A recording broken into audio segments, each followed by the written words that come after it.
Hello, welcome to part 4 of Visions of the 21st Century. Our topic is the emerging metaphysics of our time. Because of the contemporary loss of soul, there is a compensatory movement to find it again. For this to happen, the great wisdom, spiritual and mystic traditions need to be re-invoked. But this old wine needs to be put into new bottles. These traditions need to be adapted to the crises of our age, some of which, like the ecological, were largely unknown to the ancients. The content of a metaphysics of our age is emerging, in which the findings of physics, the life sciences, and evolution are integrated into a spiritual vision of our meaningful place in the cosmos. The universe is designed for life, and our consciousness is meant to be here. We hope you find the following exploration instructive.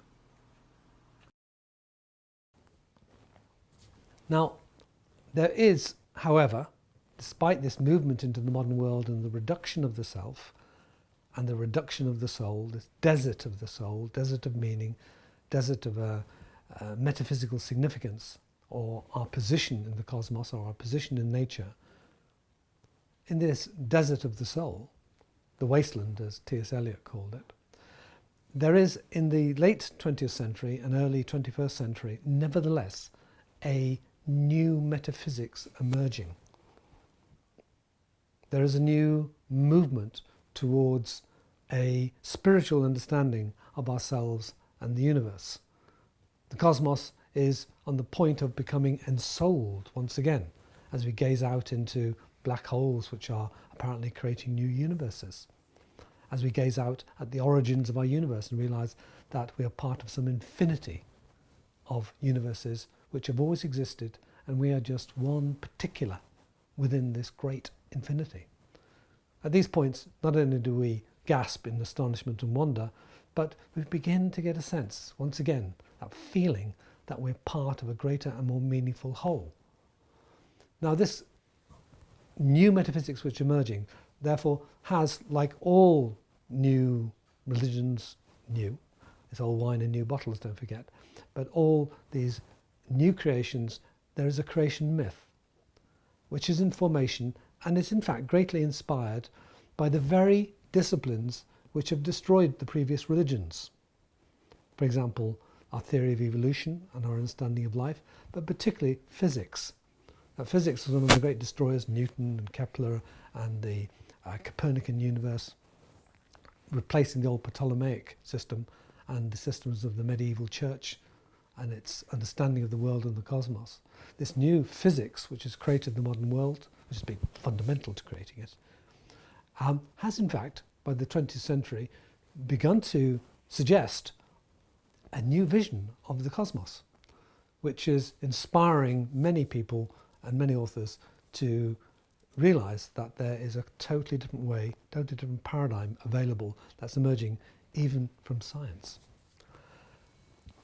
Matter, life and consciousness, according to this new metaphysics, this new way of looking, therefore have evolved. Yes, we're all in agreement with that.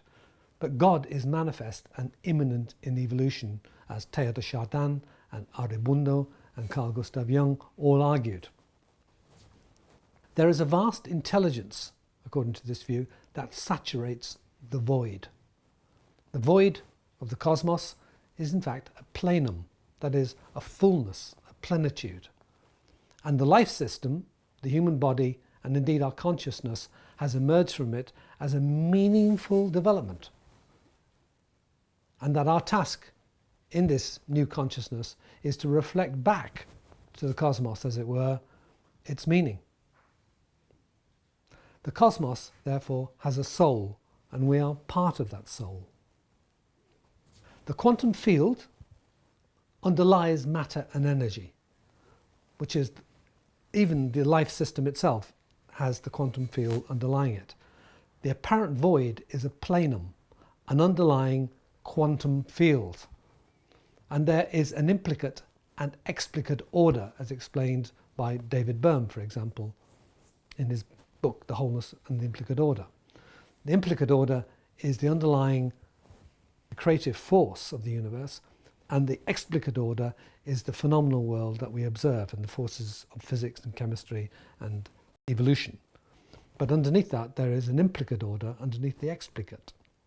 There is something implicit, which is hidden from view, as Plato argued many thousands of years ago, which is an archetypal world which has formed our own world.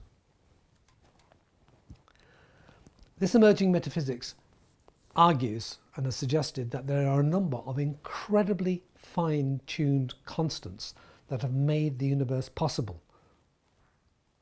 The anthropic principle that there are infinite universes and therefore one of them must be finely tuned to make life possible, so that the very people looking at the universe, the anthropos in this case, human beings, mankind, must of course belong to that one accidental universe that has emerged in order to be looking at it in the first place.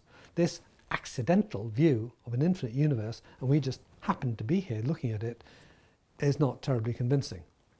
Why go to such elaborate lengths when you could simply say that the universe has a meaning to produce consciousness, and as it were, the universe knew we were coming.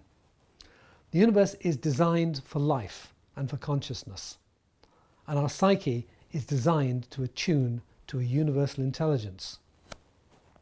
We are not separate, but we are a meaningful part of this vast intelligence. Some talk even of a co-creation that exists between human beings and the cosmos. Human consciousness is a constructed reality and is surrounded by a vast multidimensional field. The coordinates, space and time and causality, as discovered by Kant, are in fact a priori categories, that is, they exist in our consciousness. They're not the reality of the world outside of us.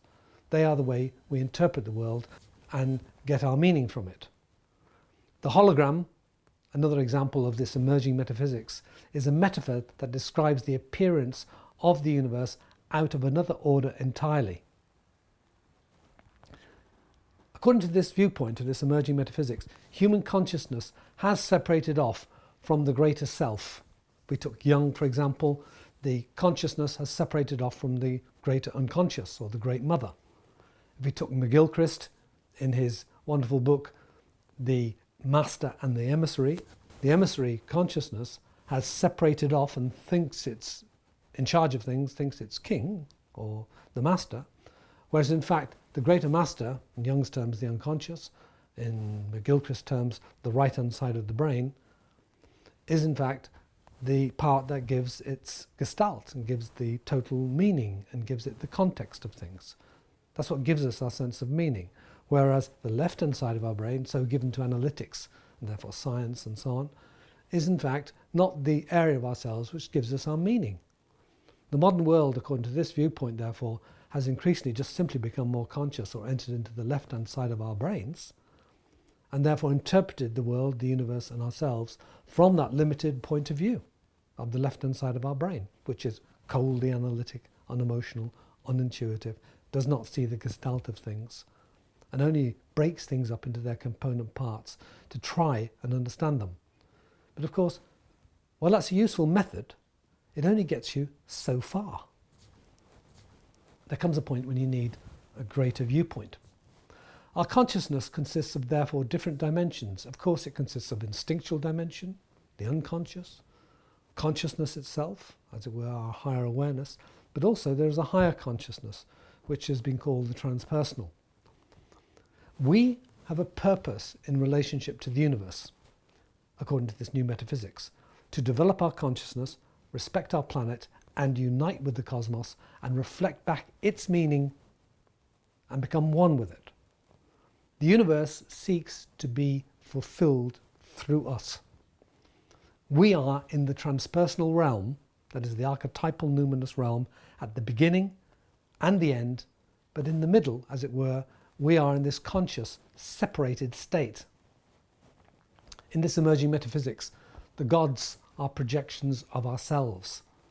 The plenum, this vast energetic field of the cosmos, is personally invested in each individual because it's personally invested in this precious, miraculous development of human consciousness, or indeed non-human consciousness that might be in other systems in other parts of the galaxy or the universe.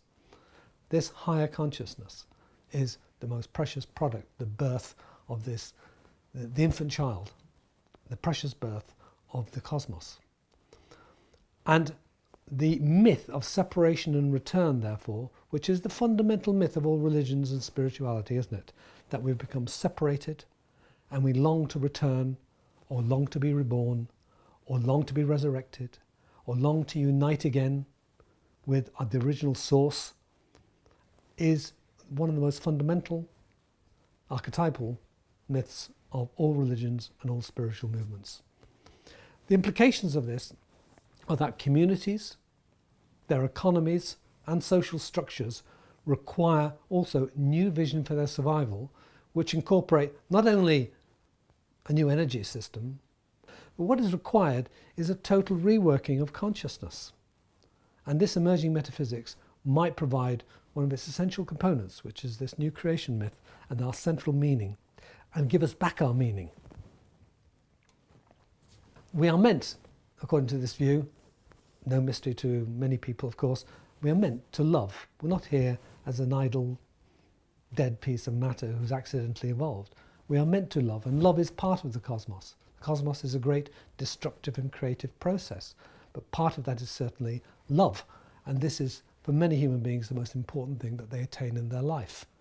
And certainly many human beings, when they die, look back on their moments of love as the greatest points in their lives.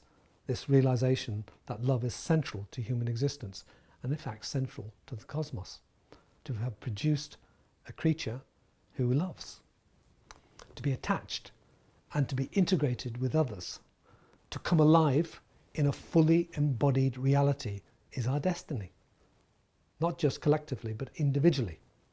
Family systems in particular are our biological precious foundations. This integration that we seek between different parts of ourselves stretches even to the animal kingdom and the earth. We need to integrate not only ourselves and be integrated with our communities and our economies in a far more harmonious manner, less warlike, less competitive and less aggressive. But we need to be integrated, of course, with the planet, and we need to be integrated with other life forms, and we need to be integrated as part of a system rather than think we're the dominating master who can destroy everything, even ourselves. In other words, a deep ecology becomes part of this new vision. We are meant, therefore, to integrate ourselves, our world, and everything about ourselves